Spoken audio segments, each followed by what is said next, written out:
di sini candinya sudah terlihat bagus dan megah banget ya.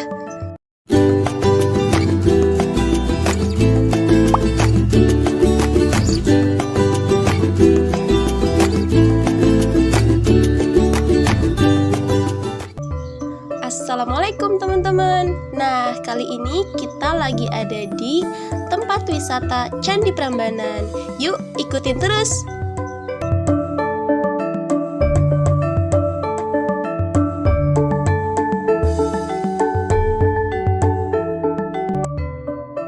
Ini cuacanya Masya Allah sedikit panas banget.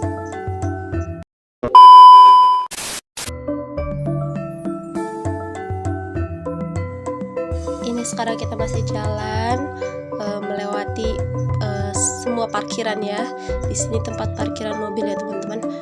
Jadi ini kita masih jalan beberapa meter lagi lah menuju ini tempat masuk ya.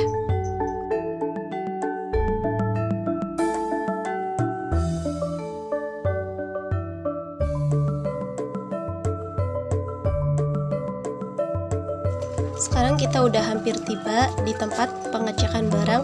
Jadi buat teman-teman yang mau kesini, ini dilarang ya membawa makanan. Jadi kalau untuk makanan silahkan, biasanya itu disuruh untuk menghabiskan dulu. Karena kalau untuk masuk ke dalam candi itu dilarang ya, tidak boleh, kecuali mungkin air putih mah boleh.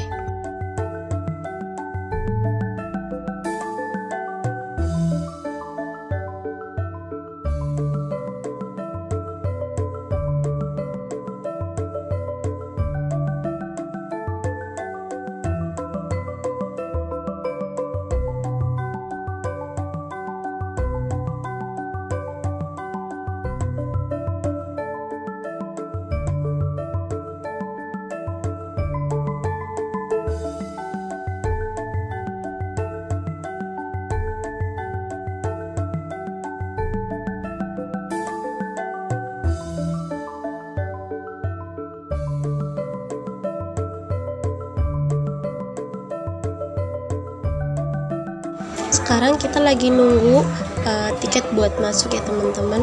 Anak-anak juga lagi pada dulu semuanya. Hai hai. Ini suasana di pendopo candi ya teman-teman. Jadi ya bisa dilihat seperti ini.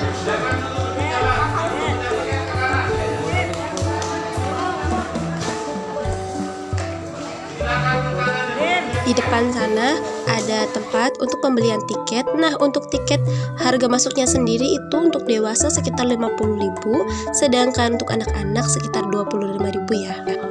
Yuk, sekarang kita masuk. Ini kita lagi mau ngantri ya, Masya Allah.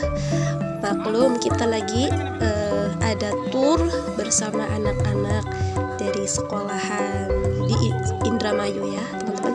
Jadi kita masuknya bareng-bareng.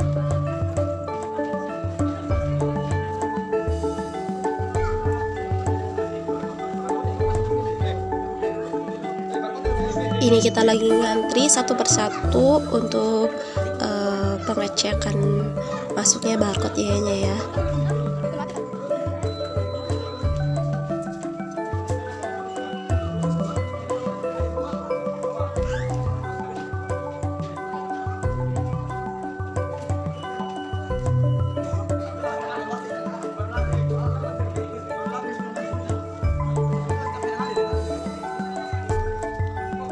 Nah, sekarang kita sudah masuk di pelataran Taman Candi Prambanan ya teman-teman.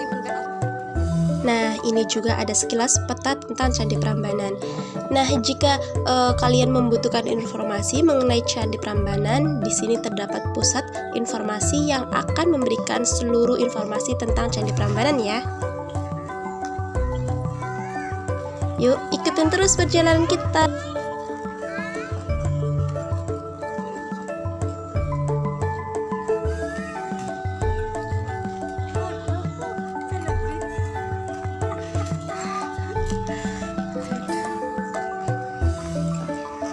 Nah, ini kita lagi jalan bersama rombongannya teman-teman.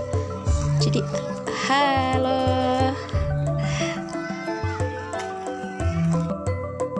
Ini saya jalannya paling belakang ya teman-teman, tapi nggak apa-apa. yang penting sampai. Masya Allah, dari sini candinya sudah terlihat bagus dan megah banget ya. Terus ikutin perjalanan kita.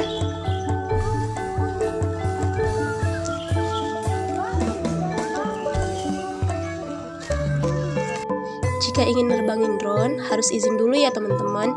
Tidak boleh asal nerbangin di sekitar area candi. Yang bikin nyaman di sini itu adalah taman yang sangat bersih dan rapi, jadi membuat pengunjung juga nyaman menikmati suasana taman di sekitar area Candi Prambanan ini. Sekarang kita sudah berada di area Candi Prambanan. Di sini saya ingin menceritakan sedikit tentang sejarah Candi Prambanan. Ini luasnya sekitar 86 hektar di sini. Jadi di sini ada 4 komplek candi yang bisa kita lihat. 1. Komplek Candi Prambanan atau biasa disebut juga Komplek Candi Roro Jongrang. Kata Roro dalam bahasa Jawa untuk menyebut anak gadis. Jongrang itu sendiri cantik, jadi Roro Jongrang itu artinya gadis cantik yang menurut dongeng atau legenda yang dikutuk menjadi patung untuk melengkapi jumlah 1000. Jadi kalau mitos atau dongengnya hanya sehari semalam candi ini dibangun, itu mitos. Kalau sejarah yang sebenarnya, candi ini dibangun sekitar 778 Saka atau 856 Masehi. Kita tahu dari mana? Kita tahu dari prasasti. Karena dalam prasasti itu menyebutkan nama-nama raja serta rangka tahun pemerintahan. Nah, jadi kalau kita belajar sejarah, bukti yang kuat adalah ditemukannya prasasti. Nanti kalau tidak ditemukannya prasasti, itu hanya berupa dongeng, seperti dongeng di Sumatera Barat misalnya, Malin Kundang. Di Jawa Barat ada Tangkuban Perahu, di pesisir pantai selatan Jawa yaitu Nyi Roro Kidul. Nah, di sini sendiri cerita dongengnya itu adalah Roro Jongrang. Tapi kalau sudah ditemukannya prasasti, kita bisa tahu kapan candi dibangun, itu sekitar abad ke-9, tepatnya tahun 856 Masehi. Siapa yang mendirikan? Yaitu Rakai Pikatan dari dinasti Hindu Sanjaya. Kalau Borobudur sendiri itu dari keluarga Sailendra, yaitu keluarga Buddha. Rajanya namanya Samaratungga. Nah, hubungannya apa Prambanan dengan Borobudur? Raja mendirikan Candi Prambanan ini nanti sebagai menantu.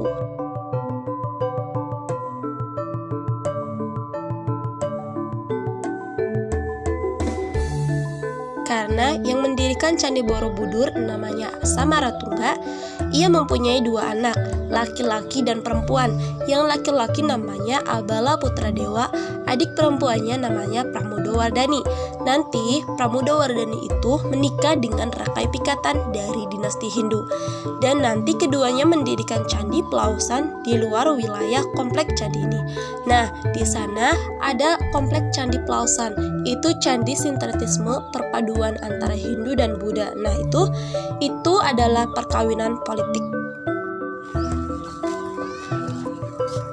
Nah, di sini juga terdapat cerita sejarah dari setiap candi yang ada di Prambanan. Jadi, sebelum masuk ke area candi, kita bisa membaca sejarah dulu di area sini ya.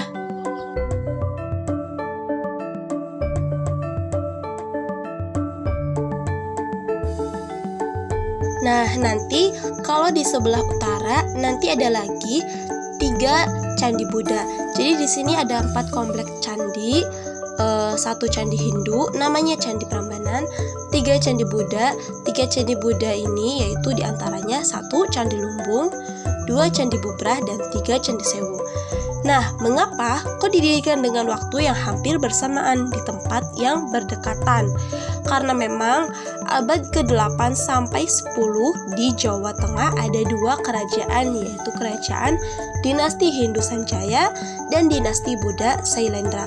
Nah, keduanya mengadakan kompetisi dalam membangun bangunan suci yaitu candi. Nah, kita bisa lihat di sini ya, ada 2 foto dari candi ini nih. Yang sebelah kiri sebelum kena gempa, yang terakhir yang masih utuh nih. Ini yang ini nih, apa sih yang belum kena gempa? ya. Dan yang ininya yang setelah kena gempa tanggal 27 Mei 2006 jam 6 kurang 5 menit pagi. 2006 ini yang rusak nih. Yang setelah kena gempa ini fotonya. Jadi bangunan ini, batu-batunya ini banyak yang berjatuhan, kemudian retak, kemudian pucuknya miring kayak menara Pisa di Italia. Makanya untuk memugar candi ini sekarang diperlukan semen dan besi.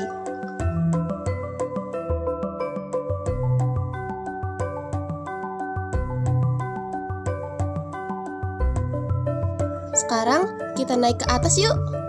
Nah, kalau ini namanya Candi Perwara nih, yang rusak nih. Candi Perwara jumlahnya ada 224 candi. Yang selesai dipugar baru ada 5 candi. Kurangnya masih 219 candi lagi ya. Yuk ikutin terus. Nah, sekarang ini kita mau naik ke pelataran utama ya teman-teman. Jadi tetap ikutin terus.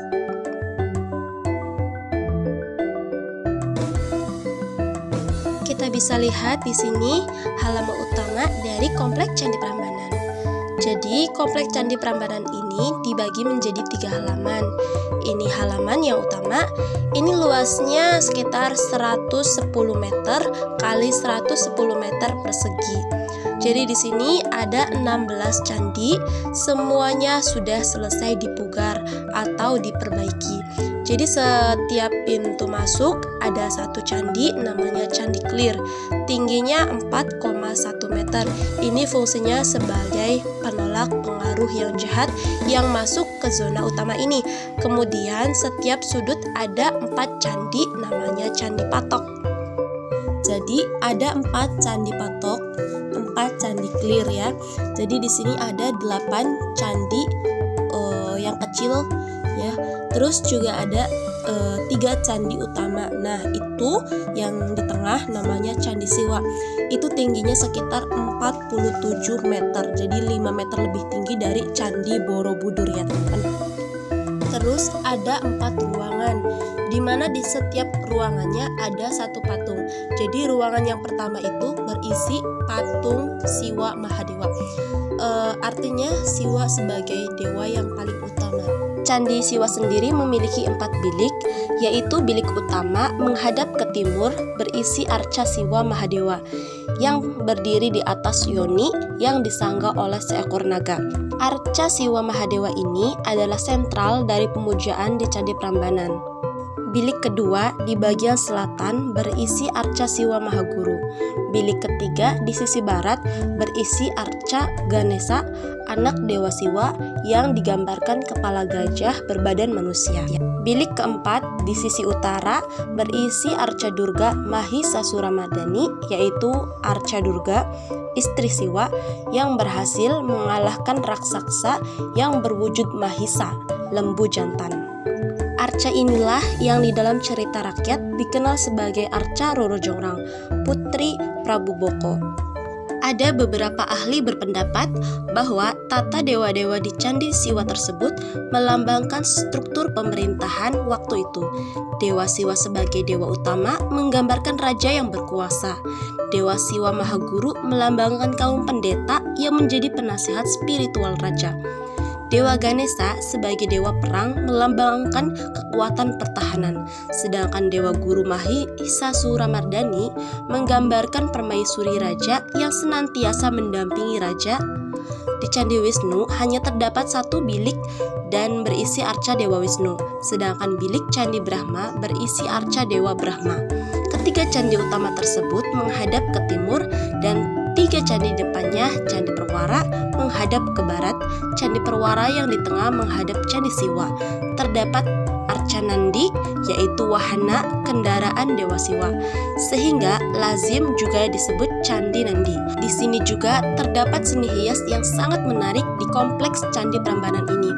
Adalah hiasan-hiasan yang berupa relief arca Dewa Lokapala, 8 dewa penjaga arah mata angin, yang dipahatkan pada dinding luar kaki candi.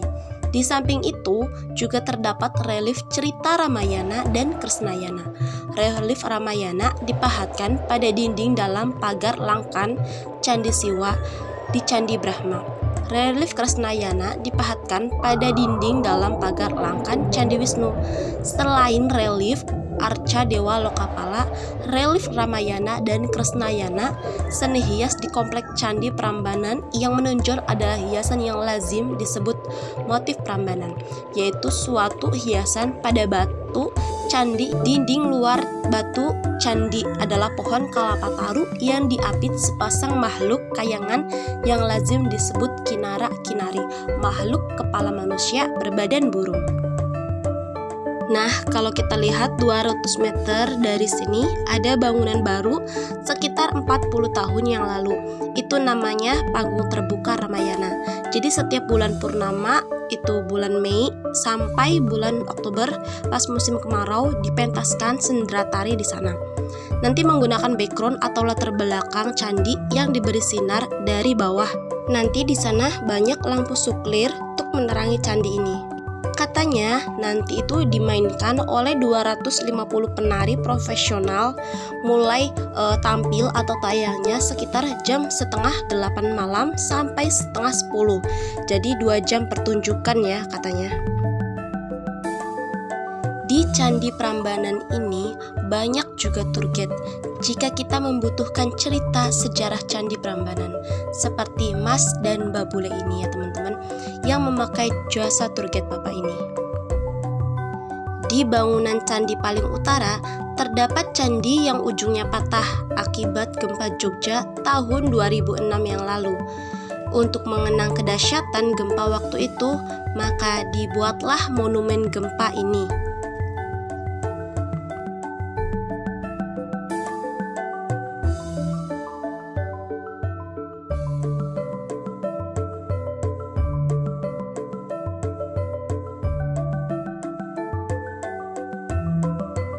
Nah, di sisi sebelah utara ini terdapat bangunan Candi Perwara yang roboh yang masih belum dipugar ya teman-teman. Ini adalah jalan menuju pintu keluar candi ya teman-teman.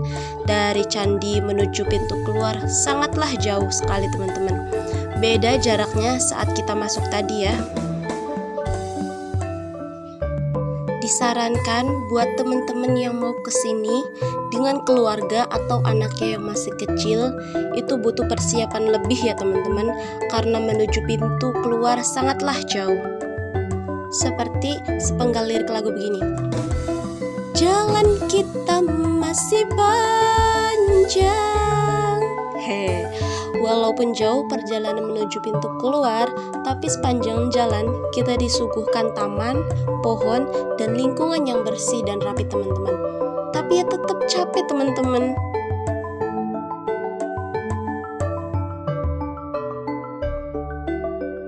Setelah dari pintu keluar area candi, kita akan disuguhkan dengan para pedagang yang menjual pernak-pernik, baju, makanan, dan lain-lain.